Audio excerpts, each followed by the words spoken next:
At sinagot ni Commissioner Faeldon kung sino yung importer. Please tell us kung sino yung importer. You do not Have it even know verified right to me. now? You're not even sure right now? Ba, pambihira naman buhay ito. You should be sure right now. Kung nakahuli kayo ng ganyan, hindi nyo alam kung sino yung importer? Kasi Well, you I better cannot tell us remember later the on who. specific name anymore, sir. So, Because look, you'll be accountable to this.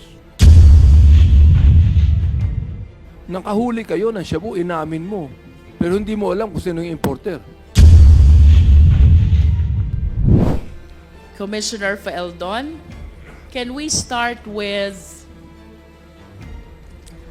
the import clearance certificate? What is this document and what agency issues the same? Your Honor, I would like to go to the broader answer to the questions that I will concur with Taguba and that there is Tara since immemorial. I think, Mr. Chair, with all due respect to Commissioner Faeldon, but this representation wished to examine the system which is happening in the Bureau of Customs step by step as to how the shipment process goes without necessarily connecting the same to the cases where Mr. Guban and Mr. Taguba were made involved with. So, ang tanong po dito, Commissioner Faeldon, is the system that we practice in general sa Bureau of Customs, and considering that for a certain period of time, kayo po'y umupo bilang head of the agency, I wish to believe that you have the knowledge about the basic system, the fundamentals which are supposed to be followed or perhaps being followed in the Bureau of Customs. Let's start with the import clearance certificate. Ano po ito, Commissioner? At ano pong ahensya ang nag-i-issue nito? we have the Accreditation Management Office. It's popular known as the AMO. This is the office that accredits all importers. You cannot import anything if you have no accreditation, certification from that office. So during my time, we have 12,000 combined importers and brokers. And in 6 months, I delisted 4,000 of this because we have found out that they are lacking of the requirements. Some are found to be erring. So that's the first thing I did as far as trying to control these importers. So that is where the accreditation come from the Accreditation Management Officer. They're the ones who vet those applicants for accreditation so that they can do their importation. Your Commissioner, can you please state again the name of the office which takes care of the import accreditation process? Accreditation Management Office. Sila po yung nagpo-proseso, nagve-vet ng accreditation ng gusto maging importer. Accredited importers and brokers.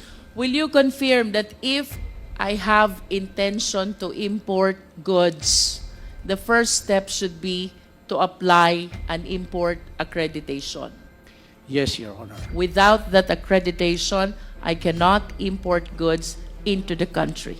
Yes, Your Honor. Okay. You made mention about 12,000 accredited importers, which later on you deleted the 4,000s because they are remiss with respect to certain requirements. Question po, Commissioner, ano po ba yung requirements natin for purposes of importers accreditation? You have to specify in your application what specific goods you're going to import. You have to show certificate from the bank that you have deposited specific amount that makes you capable of importing that goods. You have a verified office that can accommodate the transactions of your importation, business permits, and so the usual permits that the government issues when you establish a business, Your Honor. For me to be able to inform this office, Commissioner Faeldon, mayroon po ba kayong pinoprovide na form where I should fill in the goods I intend to import? Yes, Your Honor, we have the packing list that you're supposed to submit to the customs list of those goods that you're supposed to bringing into the country. Commissioner, we're still on the process of importers accreditation. Yes, Your Honor. There's different codes of every commodities. But this is not yet packing list, right? Yes, ma'am. Yes, ma'am. Okay. This is international codes. All countries have the same codes of different goods. So we Balikan po natin, Commissioner, yung goods. Ano pong form yung ginagamit sa BOC in describing the goods for the purpose of applying for importers accreditation? I cannot remember the codes. There are thousands of codes, sir, representing specific goods, sir. But But the form is provided by the BOC. yes, ma'am. It's And- also in the website. It's publicly accessible in the website of BOCs. Is And you it can- is it correct to say that in the form there are codes that you mentioned? The Yes, ma'am. applicant is supposed to select which code corresponds to the goods You he intend to intended import. import. Yes, Your Honor. Thank you. With respect to bank documents, Commissioner Faeldon, what specific document do you require? During my time, it is the certificate of deposit because there are certain goods that require a specific percentage of amount that you have in the bank so that you can import that specific commodity. So these are the small nitty-gritties that the accreditation management office has to verify before they will approve their accreditation, Your Honor. Sir, would it be correct to say that the amount required per certificate of deposit depends on the goods to be imported? Yes, Your Honor. If you intend to import just few items of commodities, you are not going to be required to deposit large amount of money. So it's going to be the specific percentage vis-a-vis the intended commodity to be imported. I am no longer particular about it, Your Honor, but it can be verified, Your Honor. How about with respect to the office? What particular document do you require? There's a list of the requirements issued by the Accreditation Management Office. These are publicly accessible in the website. So you have to go to Customs and present all these documents. These are the prerequisite requirements and you'll be interviewed. And I assume the office has to be verified and all the other documents that is listed, that is submitted by the applicant, Your Honor. You mentioned that you verify the office address of the applicant. Is that correct? That's supposed to be some of the requirements because some of the 4,000 we delisted, when we verified those addresses, it's actually non-existing addresses. That's why we delisted them.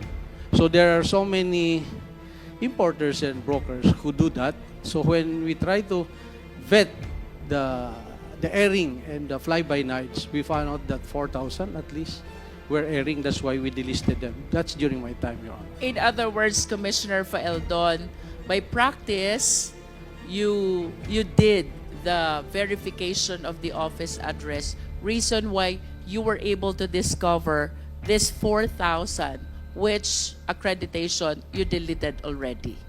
We tried our best to clean the list, Your Honor. You also mentioned about business permit, correct? Yes, Your Honor.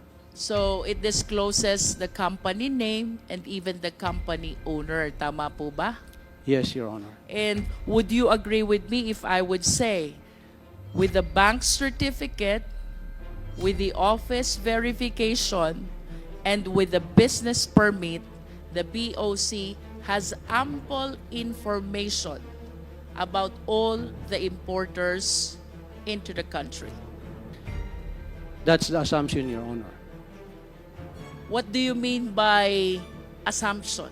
If all those documents are truthful, that's why they have to personally verify. But we're talking about here with respect to the actual practice and system and not with respect to assumption, Commissioner Faeldon. So I suppose that all the information that you're giving before this committee were practiced at least during your time as Commissioner of BOC. Tama po ba?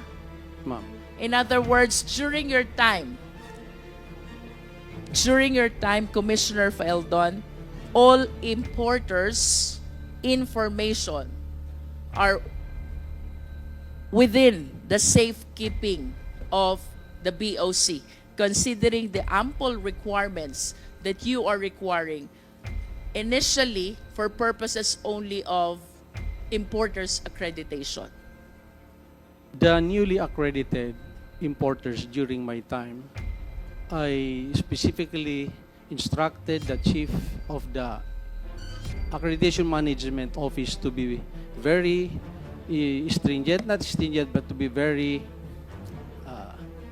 careful about accrediting, because at that time we were delisting more than 4,000. So we do not want to replace them with another herring importers and brokers, Your Honor. In all fairness to you, Commissioner Faeldon, because you were the one who deleted this 4,000 because they are not compliant with your requirements and your rules, it is the humble submission of this representation that having applied that system, then you have all the necessary information about the importers accredited by the BOC.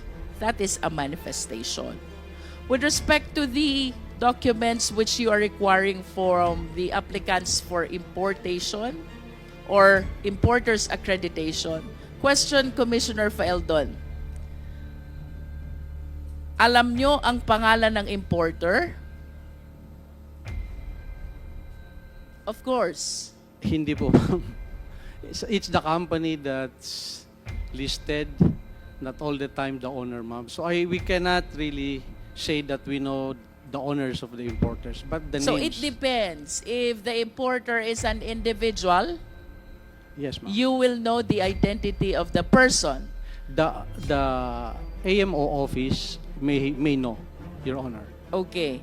But if the importer is a company, then at least you have the name of the corporation. Tama po ba? Yes, Your Honor. And for you to know the owners of this corporation, I wish to believe that you required also the articles of incorporation and the GIS of this corporation who applied for importers accreditation. Tama po ba yun? Yes, Your Honor, the usual business requirement. That's actually what we do kapag ka ang applicant ay corporation. Normally, even for purposes of business permit, ang kasunod po nating hinihingi is articles of incorporation along with the general information sheet. Do you agree with that, Commissioner Faeldon? Yes, Your Honor. O balikan ko po yung first question ko. You have the means to know kung sinong importer, whether he's an individual or a corporation, considering the documents that you are requiring during the importer's accreditation process. Verifying the documents in the office, I think the customs has the means to do that. Yes. But going actually to check on the offices, that is where the customs lack the capability to personally verify some 12,000 offices nationwide. But at least you were able to delete 4,000 out of the 12,000 accredited importers, because you said earlier, because of verification process, you found out that this 4,000 are not compliant with the requirements. Some do not have the necessary office address. Tama po ba yun, Commissioner? Yes, ma'am. And some of those who were delisted were frequent violators of import laws. So I check in the database who are the importers and brokers who have violated some importation laws in the past, and I immediately included them on the list to be delisted in our accreditation, Your Honor. So that's another parameter why we delisted them, Your Honor. Either kulang ang requirements or nagkaroon ng previous violation. Yes, Your Honor. And of the 4,000, not one of them went to court and contest their delisting of their company in the No one accredited. attempted to question why they were I cannot deleted. I cannot remember even one of them who went to court and question their delisting from the accredited. Your Sir, Honor. balikan ko po yung documents na nire-require nyo during importers accreditation process. With those documents, you can determine also the address of the importer, correct? Yes, Your Honor. With those documents, you can determine also the contact details of the importer, correct? Yes, Your Honor. And with those documents also, you can determine also what type of business does the importer conduct. Yes, Your Honor. And you can also determine the affiliations of this importer. Outrightly, I suppose the AMO should be doing a due diligence, AMO office, in checking the affiliations of this, or this applicant has been previously delisted, a company under his name or her name has been previously delisted. Those are the assumptions that the AMO office has to do due diligence in checking those circumstances, Your Honor. And with those documents, sir, definitely we can determine also the nationality of the importer. Of course, because Yes. there should In be a conclusion, nationality sir, written under the SEC or DTI registration, Your Honor. In conclusion, Mr. Faeldon, if I am an importer, generally speaking, it is very difficult to hide basic and important information from the Bureau of Custom. Do you agree? Yes, Your Honor. Thank you. I wish to direct my next question still to the BOC. Commissioner Faeldon, are you aware of this shipment number MCLU 61881? I'd like to request Your Honor to please refresh my memory. I cannot remember that now. MCLU 61881 pertains to the 6.4 billion smuggling of shabu, equivalent to 604 kilos of shabu, in which case Mark Taguba was convicted for smuggling of shabu by the regional trial court. That is MCLU 61881. Kanina po, Commissioner, you said, you admitted with the documents which are being required during importers accreditation, walang kayang itagong information ang importer sa inyo.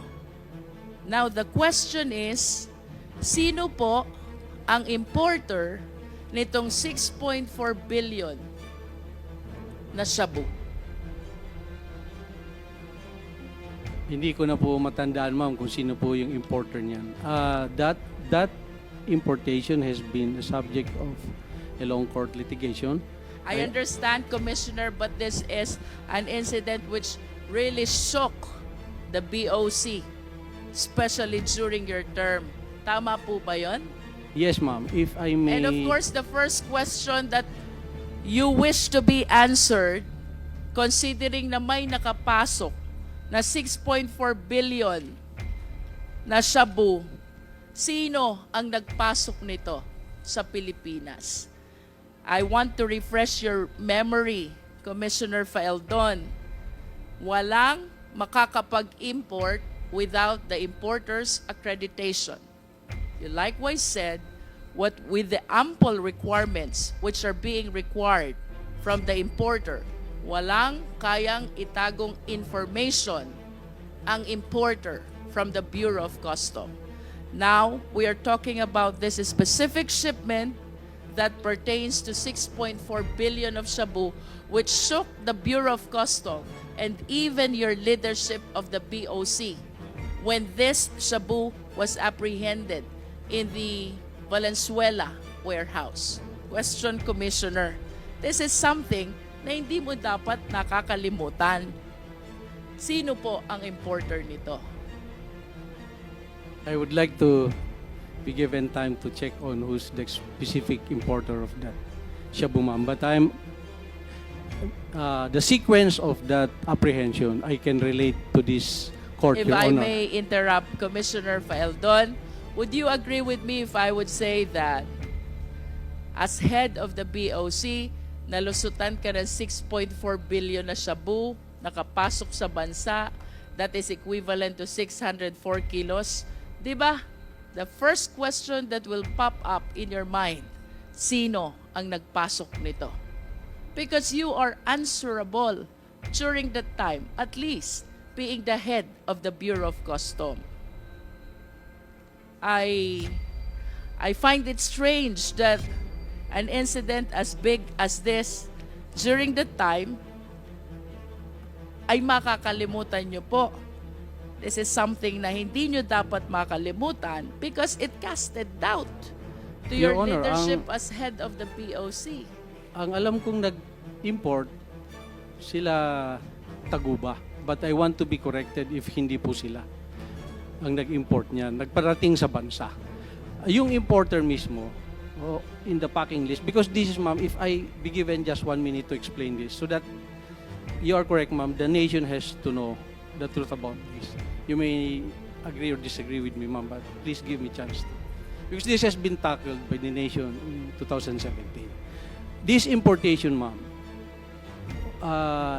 the existence of a possible shabu that came into the country was relayed to us by Chinese customs. I received the information 10 o'clock in the evening. By 2 a.m.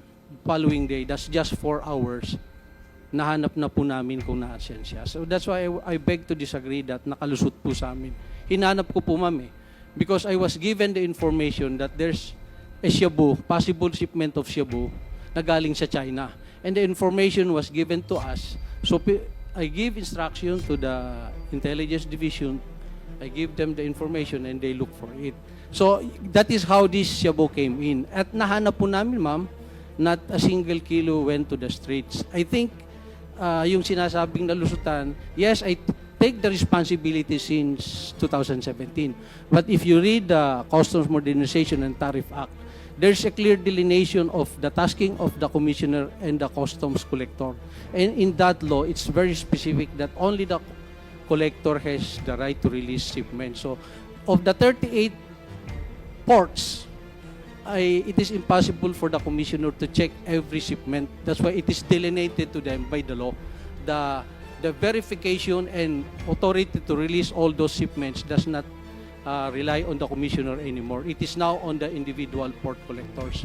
So, but when I received the information that there is a possible importation of shabu that passed through customs, it took us 4 hours to locate that, ma'am. And I want to take that as something that I did good, contrary to the perception that I let it go. I did not let it go, Your Honor. Commissioner Faeldon, let me complete the context of my question. When this representation made use of the term nalusutan, nahuli niyo yung shabu, pero hindi niyo nahuli yung importer. And today, I am asking you, sino ang importer? You cannot even say. An information which is supposed to be highly important because of the huge amount of prohibited drugs which were apprehended by you. Hindi ho ba quite strange yan na hindi nyo matandaan, or perhaps you did not bother to check sino po ang importer nito? For me, Commissioner Faeldon, it is not enough that you apprehended the shabu.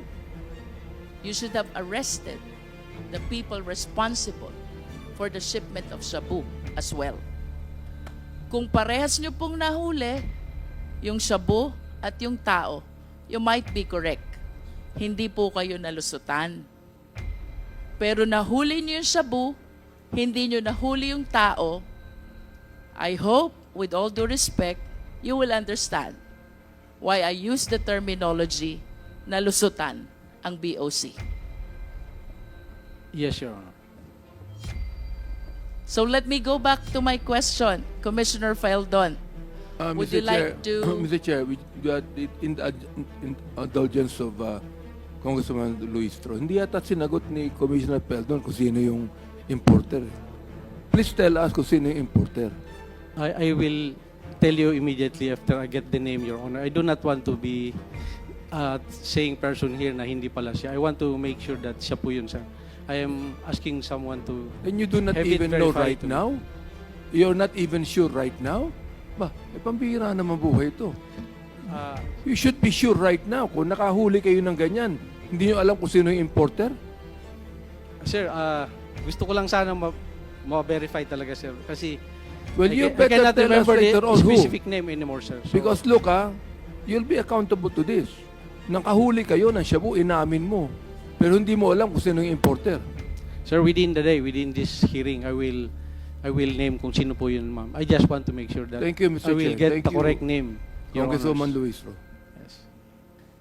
Mr. Chair, if I may continue. Sir, medyo naputol po tayo dun sa importer's accreditation. Let me continue that line, Commissioner Faeldon. Kung meron na pong importer's accreditation, then the importer can actually start facilitating the process. Tama po ba? Yes, Your Honor. And what importation documents need to be submitted this time to the Bureau of Customs? There's a packing list that's supposed to enumerate the items and the quantities of these commodities to be imported from other countries. Aside from the packing list, sir, ano pong documents pa ang dapat isubmit sa BOC?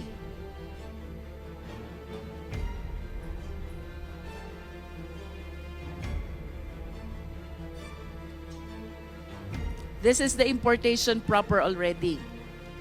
The importer already secured the accreditation. So, mag-i-import na siya. What documents need to be submitted to the BOC? You mentioned about the packing list. What else, Commissioner? The specific term, ma'am, I cannot mention it, but these are the invoices of these commodities from the corporation or from the manufacturer. You get these commodities. This is to attest that the amount you specify there is correct. Dito po yung invoice from the manufacturers where these commodities will be coming from, Your Honor. The packing list contains the description and the quantity of the goods, correct? While the commercial invoice contains the value. The value, goods. ma'am, because this is where the tariff will be computed once these commodities arrive in the country, And Your when Honor. you say tariff, it means importation tax. Yes, Your Honor. Does it include bill of lading, Commissioner? Yes, Your Honor. Ano po bang nilalaman naman itong bill of lading in the interest of the Filipino people? Until you physically open the commodities in their packaging, it is very hard to assume that these are exactly the same as it is stated in those documents, Your Honor. Yes, but with respect to the document bill of lading itself, what do we see from the bill of lading? The shipment where these commodities will be coming in. Can you please cite the information we see from the bill of lading? Yung mga anong barko siya nakasakay, what are the containers, so that this can be tracked. Containers reference number? Yes sir, meron tayo. Ma'am, meron yang, these are international numbers that can be tracked by all customs agencies in the world. Kaya po meron number itong mga containers na to. Pag sinabi niyo po bang tracking number, ito po bang binanggit ko kanina about the 6.4 billion Shabu, MCLU 600, 1881, ito po ba yung international tracking number? Yes ma'am, that's why our Chinese counterpart gave us that number, and we were able to trace where that truck was delivered. You are saying that the information, the source of your information is your Chinese counterpart. Yes, Your Honor. Okay. So, what other informations can we get from the bill of lading, sir?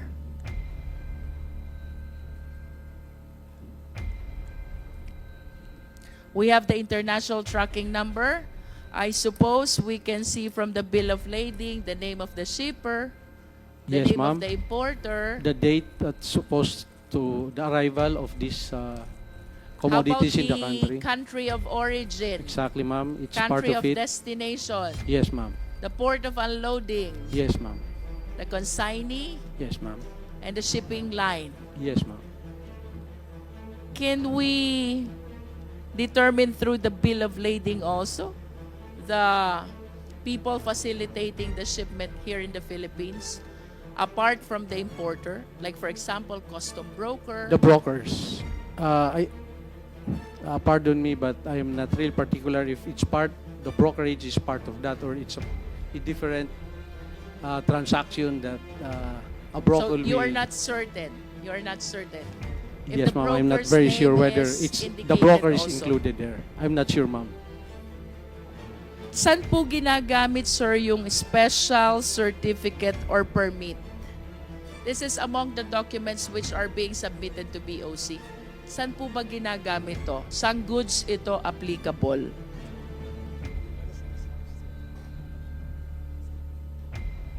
Or what kind of importation requires special certificates or permit? I think some government importation. For example po, The importation of some government requirements that does not require payment of tariff, they may have different and special importation permit, Your Honor. can we cite as example firearms and ammunitions if the Philippine government, for example, is importing some? Yes, Your Honor. Ano po yung special permit na tinutukoy doon? The specifics of the permit, I cannot. And that permit is issued by the Philippine government? They have to get. There's so many government agencies that they have to pass through. There's an approval from the Philippine National Police, from the finance. When you get this special permit, it's a multi government agencies that approves that permit, and Customs Commissioner is not part of those who will approve it. It's secretary levels and multi-government agencies, Your Honor. Halimbawa po, mag-import ako ng luxury vehicles. May special permit po bang kailangan doon?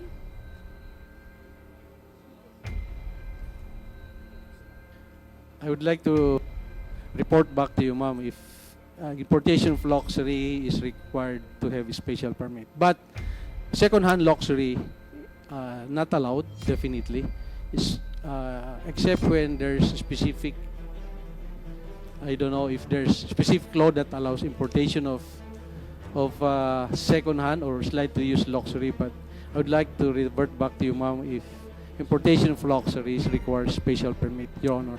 How about if I will be importing high-end branded garments or bags? Special permit required din po ba? I think the brand owner has to have a certificate that this specific, let's say, Hermes, are we talking about? Yes. They have to certify that these are genuine. So the certification being referred to here is issued by the company of the high-end brand. Yes, ma'am, because if this brand came into the country without those certification, they are subject to apprehension, Your Honor. I have this information that among the importation documents also is the classification of goods. Do you confirm this? Yes, Your Honor. And among the classification of goods, kasama po dyan yung general merchandise. Yes, ma'am. Diyan yung general merchandise po, yun yung medyo magulo kasi there are so many commodities that's classified general merchandise. So diyan po tayo nagkakaroon ng maraming problema sa ating peer, sa ating Can you court. please enlighten us, Commissioner? Ano po ba yung problemang na-generate nitong classification na general merchandise? Mag-import ng, let's say, mga non-branded sapatos, mga damit, pero hahaluan na yan ng kung ano-ano na high-end commodity or prohibited commodities. Usually, dun sa general merchandise, tayo nagkakaroon ng problema. So, pinapasok na nila dun yung mga kontrabando. So, hindi siya nakalista dun sa packing list nila. Talagang dun sa general merchandise, yun po yung madalas maabuso ng importer.